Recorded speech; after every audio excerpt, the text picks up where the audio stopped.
Hello to everyone. I'm Jean-Marc Jezekel, a professor at the University of Rennes and Vice President of Informatics Europe, and it's my pleasure to welcome you in this seminar on gender equality in informatics. I'm sorry, Elisabetta De Nito could not be here, so she asked me to do it. So it's my pleasure to welcome you. So before giving the floor to Simona Motogna, I'm going to introduce a little bit Informatics Europe with a few slides for this seminar that is done in collaboration with the UGAN COST project. Sorry. So Informatics Europe is a non-profit membership association where the members are the computer science institutions across Europe, such as departments, institutes, faculties, or research labs. And we were founded in 2005 after a summit with the idea, for those who know it, to copycat basically the CRA in the US, which is the Union of the Computer Science Department at the US level. And the goal is really to represent the public and private research community of informatics in Europe and in every country. Europe is to be understood as a continent and not just the European Union as a political issue. So we have all these countries with members here, so that gives you an idea of that. And we have over 160 institutions in 33 countries, which really make us the major player for defending and showing and putting forward the voice of informatics across Europe. So we are interested in research and education in informatics, and we try to promote a concerted position and acts on shared priorities in the areas of education, research, and social impact of informatics. We foster pan-European knowledge transfer and collaboration between academia and industry and society, including government and public institutions. And all our activities are performed by scientist volunteers with a little help of people in Zurich for providing all the necessary logistics. So the main working areas of Informatics Europe are organized around working groups and ad hoc task forces, around education and research, around diversity and inclusion, around societal impacts and ethics, sustainability, data analysis and reporting, in particular on the situation of both teachers and researchers and students in informatics across Europe, open science, policy recommendation, and members empowerment. We are organizing each year a European Computer Science Summit, which is a very nice place to network. And this year it's going to be in Hamburg, in Germany. And the main theme is workforce for the digital transformation.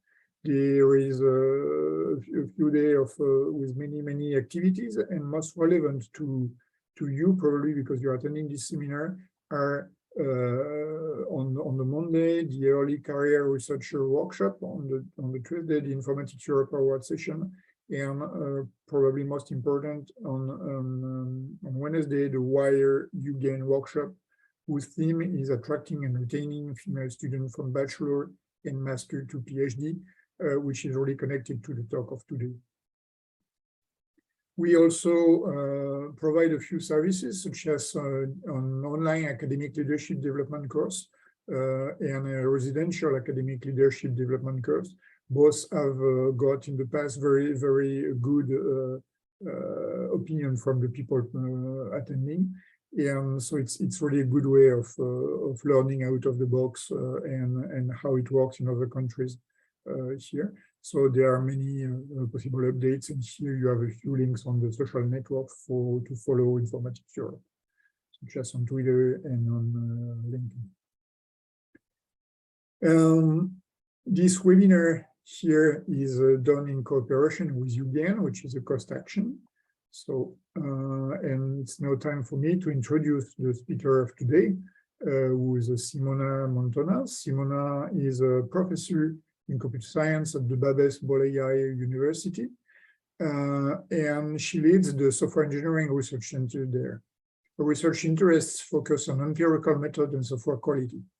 She is an active member of the COST-UGIN project, advocating gender balance in computer science for high school students and academics. So thank you very much for presenting this talk to us, and I give you the floor. Thank you very much, Jean-Marc, for this nice introduction. Let me share my screen and hope that everything is fine. Are you seeing the slides notes or the slides? We see the slide, but not in a full screen way. Okay. Okay, so that's a little problem. Okay, let me do it again.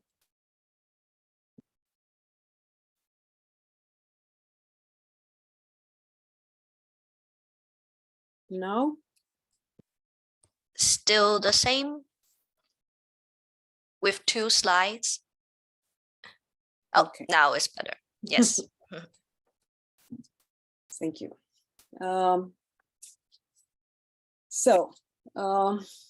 Yeah, something again happened.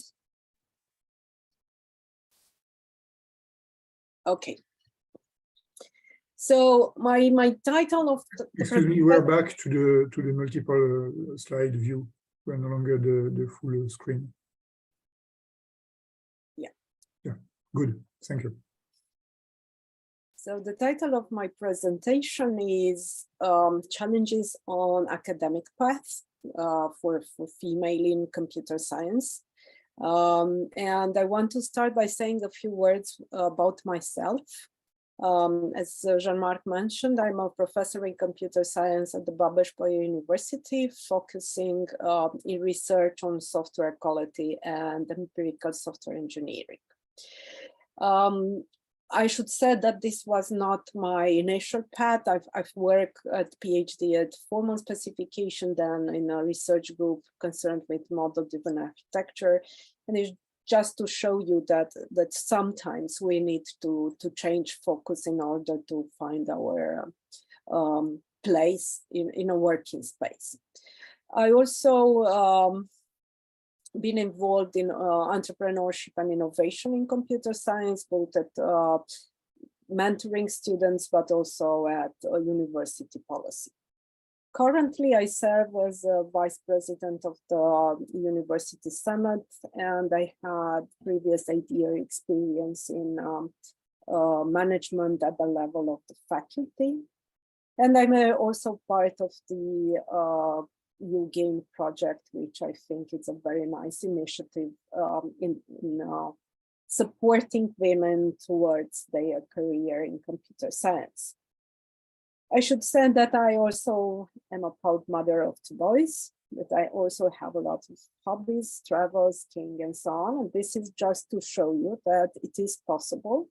So if you imagine that I am a Powerpuff Girl, no, it's just me with normal activities, and I really enjoy what I'm doing every day. And I think this is maybe the most important ingredient. Now, coming back to my topic, I want to say that everything that we managed started from the initiative that Informatics Europe had 10 years ago to gather information about higher education data portal.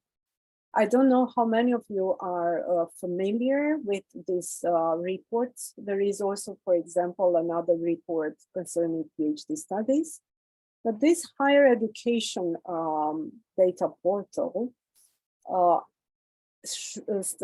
collected from 20 countries different information, or one type, which is quite interesting for us, which is gender information. So at the beginning of 2020, I started looking and try to compare what these statistics said for different countries. And I want just to give you a snapshot of that. I started looking at bachelor level. Here are a few countries that I know that had initiative in supporting female, or that are well known for their IT development, such as Estonia, right?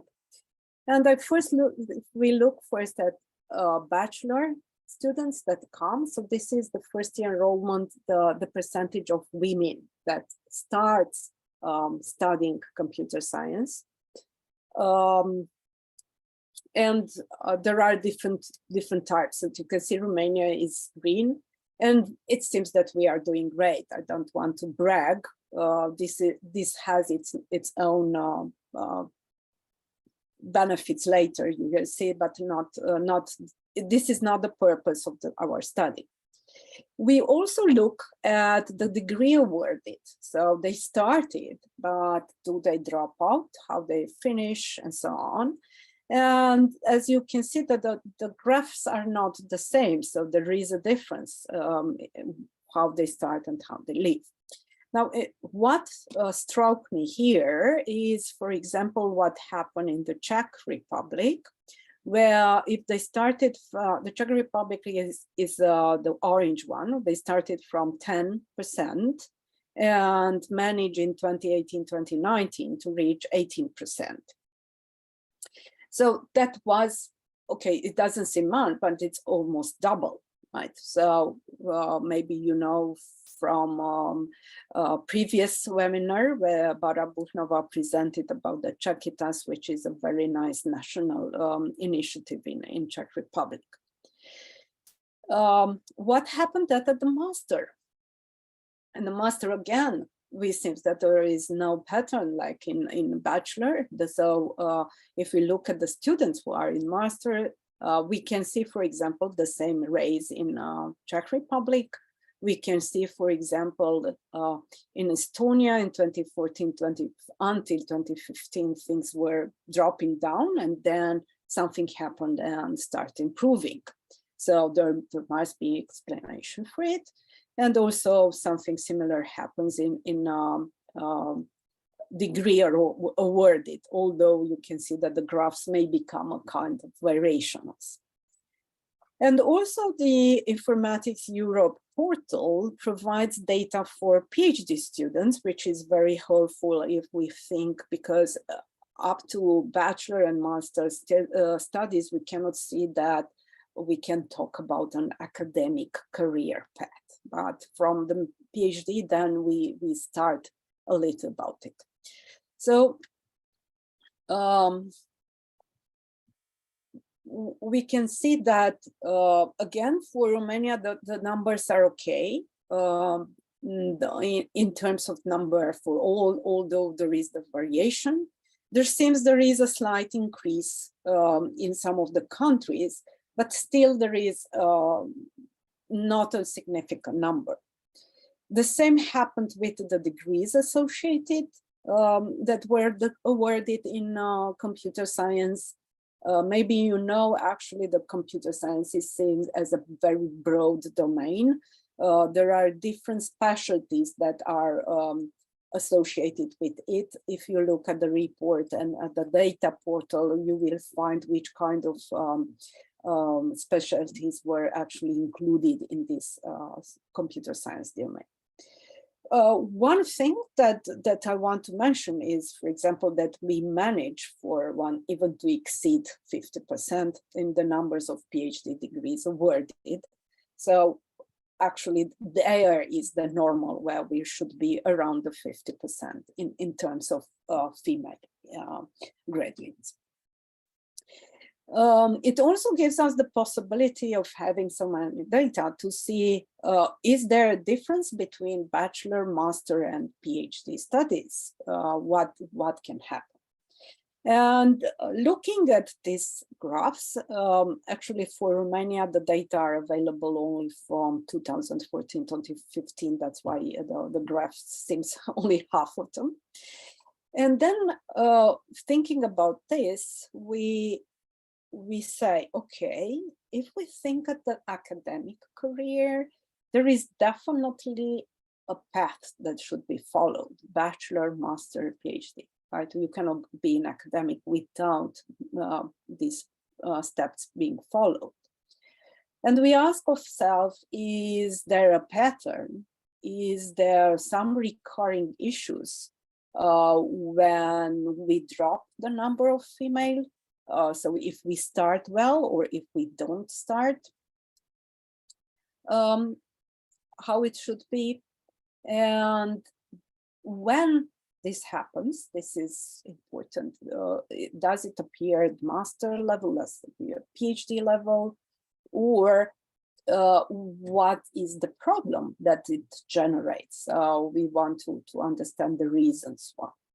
So having this in mind, we starting doing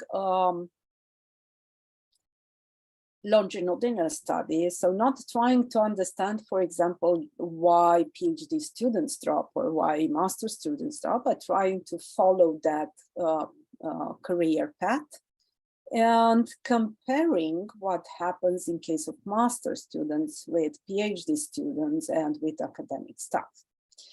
Now, everything that you are going to say in the following is actually a study that I've done with my co-authors, and it's some of it has been presented at the ICSE workshop in last autumn. I want to say a few words about my co-authors because I think that this is important for the view that we have. So Professor Bolyai is a professor in computer science at the University of Iași, which is a different region. Ioana Todoriciu is a young PhD student in computer science, so we had that part covered. And Katrina Zaharia is a PhD student from sociological sciences. So because we had this trying to understand what and when, we also need a social aspect of the program. What we've done is try to compose a set of questionnaires that we want to address on different levels. See and understand the problems, see and understand the motivation, the attractions and the challenges of this career path. And the questionnaires are also available to a replication package that you can find, and I think might be useful to be used in other contexts, in other countries, for example. So starting with the answers from the questionnaires, we actually went and tried to understand two important questions, which is the attraction. So female who are choosing the academic career, why they are making this choice and what keeps them going, continuing, going to the next level. And the second one is to try to understand the reason for dropouts, why they give up on the way, on the path somewhere. The answers were in form of open answers, free text. Then we apply open coding to it in order to be able to let the respondents express themselves. And then open coding helped us to try to categorize their problems and their motivations and so on. So the first thing that we look at, I said, is what makes this career attractive for women, what they will be interested in pursuing such and staying on this path. And the graphics here compare the current motivation. So for example, for master students, we ask, why did you decide to follow master's program? And if you decide to continue with a PhD, why would be the motivation to do it? Now, as you can see, in choosing a master program, the personal development is overwhelming as a response, right? So it seems that very important to at that stage, at that age, to consider personal development. Then the interest for continuing with the PhD declines significantly. So there is not so interested in continuing this research academically. Now, if they decide to do so in the future, if a master students decide to take the path, most of the cases it was, these are the activities, I'm doing it for the activities that I will do, such as teaching, researching, I want to mentor younger students and so on. And then, as you can see, the importance of the arguments, some are quite distinct for current and future situation, both for, and also for master and PhD views. I just want to notice the gray bars are feelings. So definitely when a career is chosen, passion, determination are quite important arguments. We also ask if they see advantages of the academic career, so which give them a better personal view, for example. And in case of master, the career is overwhelming, let's say better chances for better jobs. And also here we ask the advantages also for the academic stuff, which they feel. And they feel that the most important are the one related to activities, working, interacting with students, teaching seems to be very motivating argument for academic stuff. So in conclusion, our studies said that personal development, career opportunities, research and teaching activities are the most important factors that attract and sustain women in academic career, but only if accompanied by desire and passion. Then, as I said, we wanted to understand which are the main reasons for dropouts.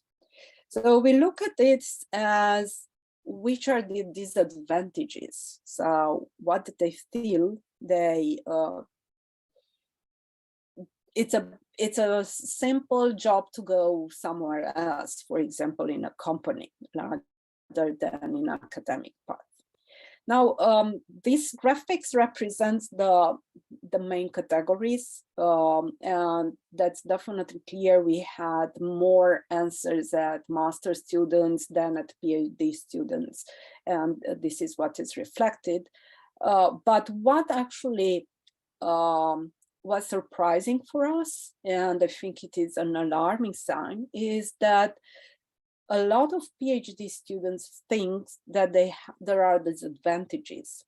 So not so many disadvantages for master student or for academic stuff, but 40% of PhD students said that there are different disadvantages, which kind of made us think that they are frustrated about what they have to do.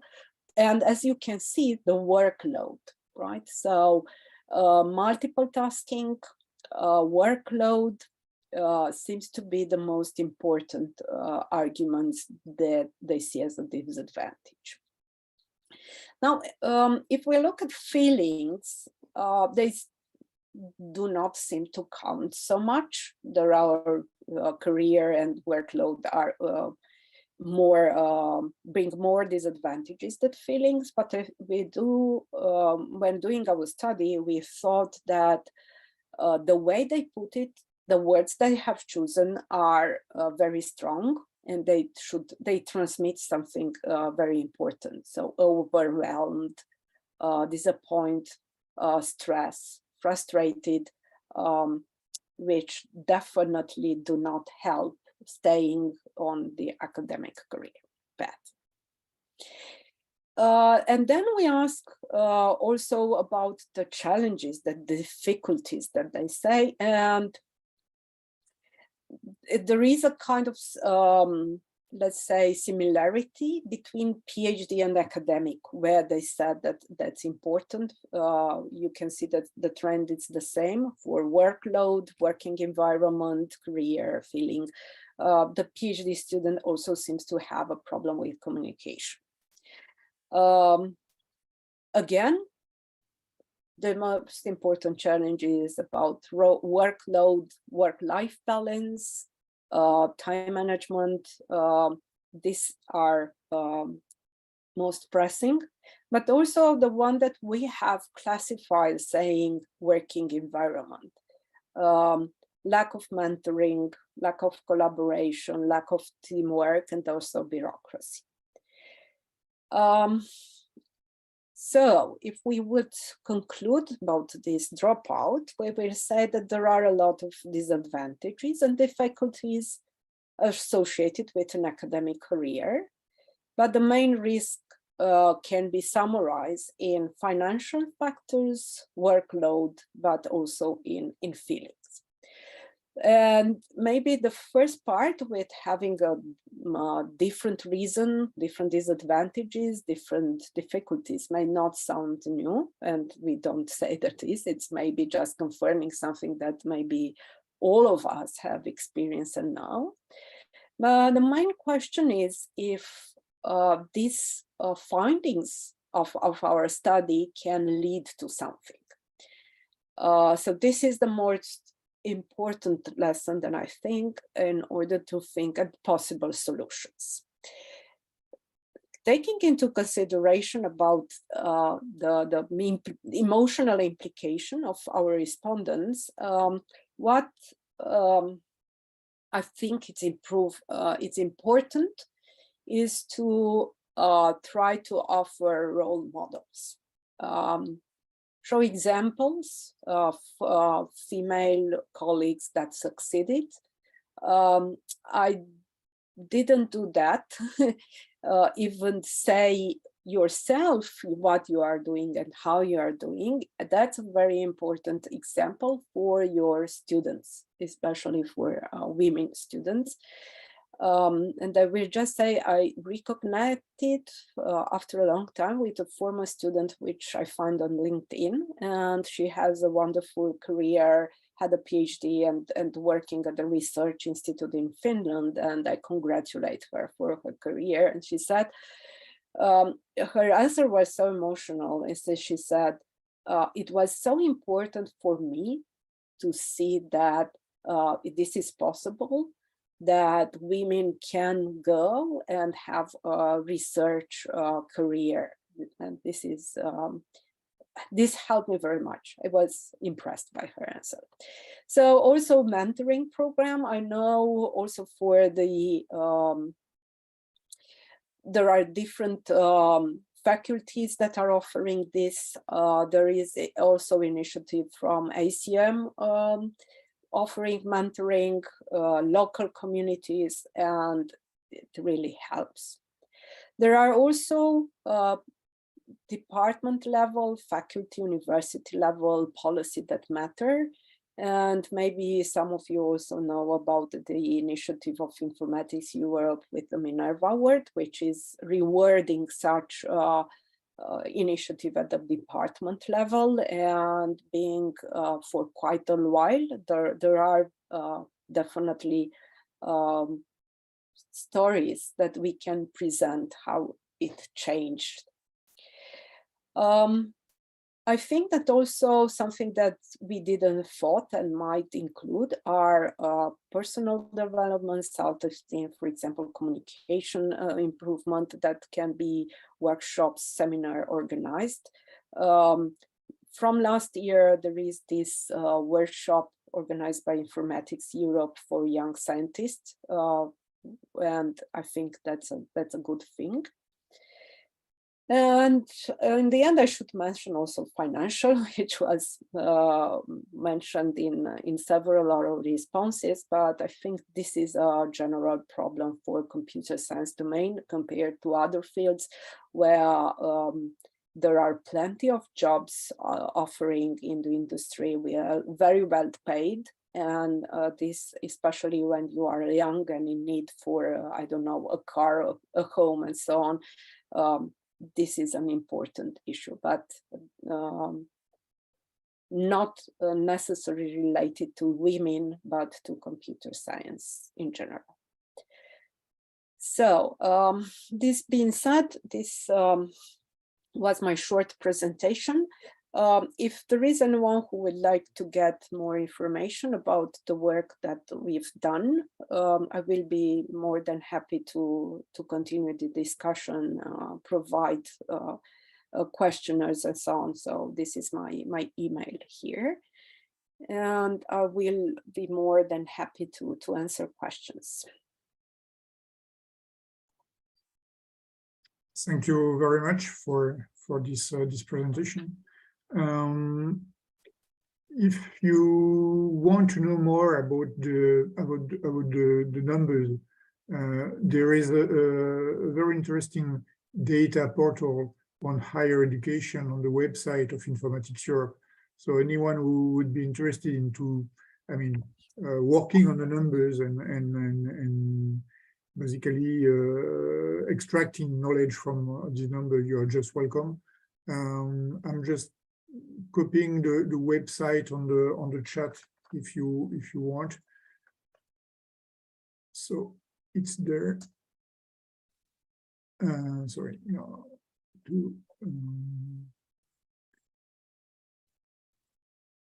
it's there. So you can if you're interested, you can just look at these numbers, and there is a huge amount of work to get these numbers. And as Simona has shown, there is a lot of interest into processing these numbers for many different purposes, including the one on gender diversity and career for female researchers. So that said, is there any question on this talk?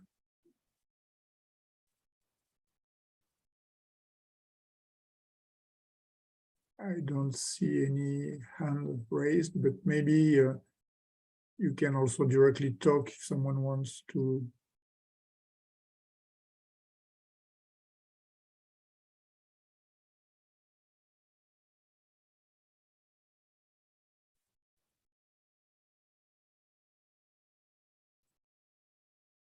Oh, there is a Magali Legast, please.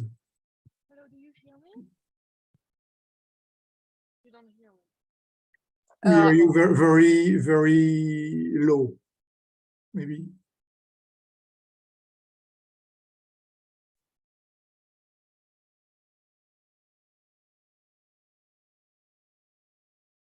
So I think if you can bring the microphone closer. Is it better like that? Yeah. Yes. Okay. Thank you for this presentation. Some of the metrics you showed about what women are complain about are things such as workloads and stress, and there are things that can be gender specific, but workload and stress seems that it might be general for everybody. Do you have a comparison about how the men feel about that, and if women are more impacted by those factors than the men? Yeah, that's a good question. So if we're about our questionnaire, it was dedicated for female, but actually we corroborated it with other studies that were actually in computer science of something like this. The feelings were not at all mentioned. So that's why we concluded that feelings seems to be more important for women than for the others. Okay, thank you very much.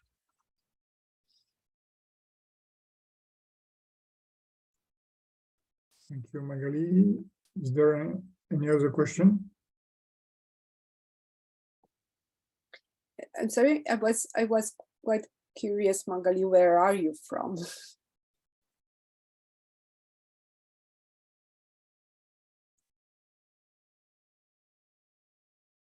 It's okay. Sorry, I forgot to unmute myself.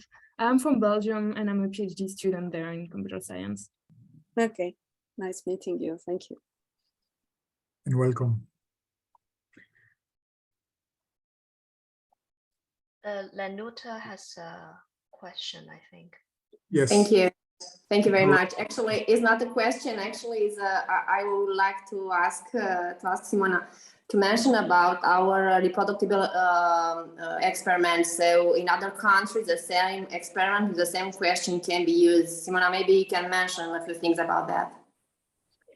Yeah, thank you, Lenuta. Yes, so as I said, the questionnaires, we have translated them to English and they are publicly available on Figshare. That's a replication package. And also with when we had the COST meeting, General Assembly meeting for last year, we discussed about giving them to other countries. And I think it is important for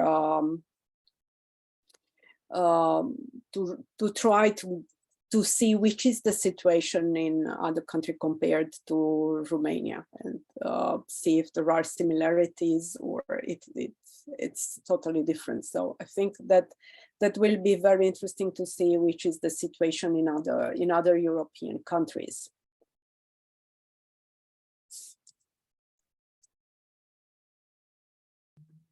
Any other question? Maybe if I can pursue the previous remark, I'm wondering whether the situation is that you describe here is really something specific to, let's say, Europe and probably it's the same in Canada and the US, but it might be a little bit different in other countries outside of Europe, such as, for instance, in Tunisia or Indonesia, where, on the contrary, there are many more women in computer science teaching, and there are, of course, cultural factors and emancipation through the studies. But my question is probably the fact that there is something which is linked to the social environment that might differ with other culture. Did you, I mean, try to look at these other countries where women are prominent in computer science to know or to identify the factors of difference with the rest of Europe? No, so the data and the questionnaires were only in Romania, right? So this is the situation in Romania that we are describing in our paper. And as I told you, as you have seen actually at the beginning, statistically, it seems that we stay very well compared to other European states, and I'm sure that there are differences. For example, something that it's not in the report, but we know from our personal experience is that a lot of master students are working in the same time, right? So the workload might come from there, and it might not be a similar situation to, I don't know, if they are doing the master program in Switzerland, for example, right? But definitely the cultural society background plays an important role, and I think this will be the next step, which might be very interesting to try to compare different countries in Europe to see then if there is a similar pattern or if the differences are very big from one country to other. And even maybe with, I would suggest also to compare with some of the countries outside of Europe that seems like outliers in a sense, because there the proportion is reversed. So that's very interesting to understand why. I mean, there have already been some studies trying to explain that, but contrasting that with the situation of most countries in Europe could be interesting. We have another question from Iona Chelaru. Please go ahead. So I was wondering, when you say feelings, what is that exactly about?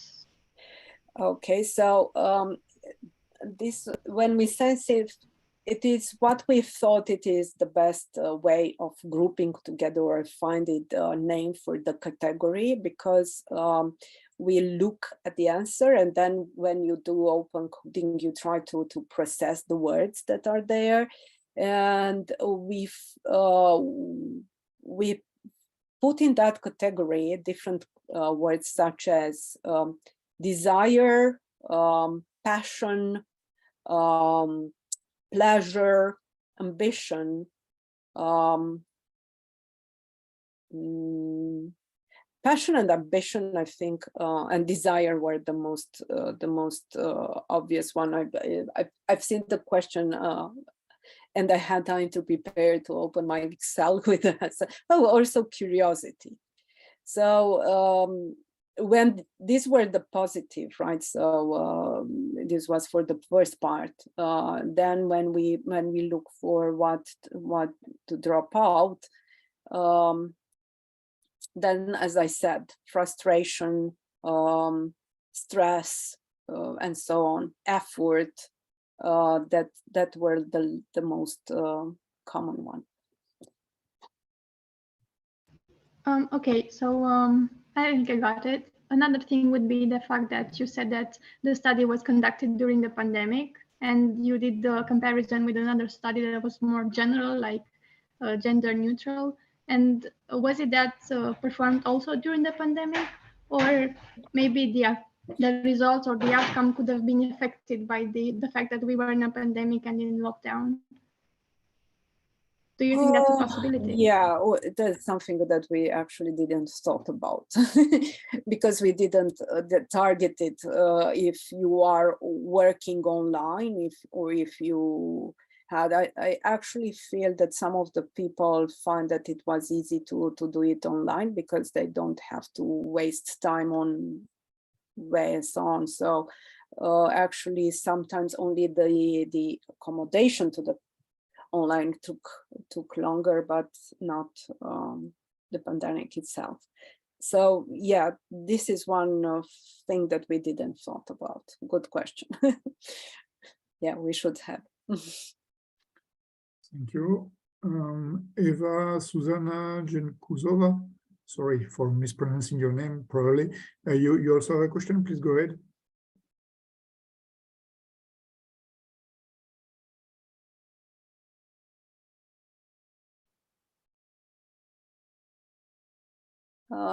Zana, we are not hearing you. You raise your hand.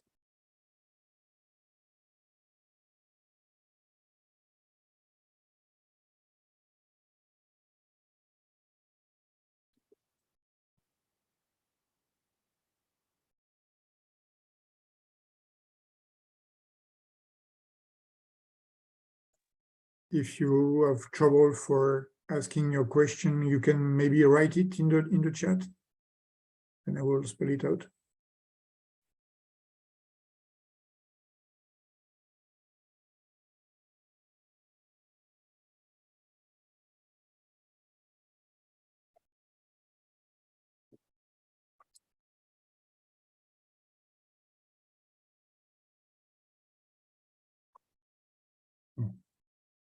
The hand was lowered, so maybe it was Okay.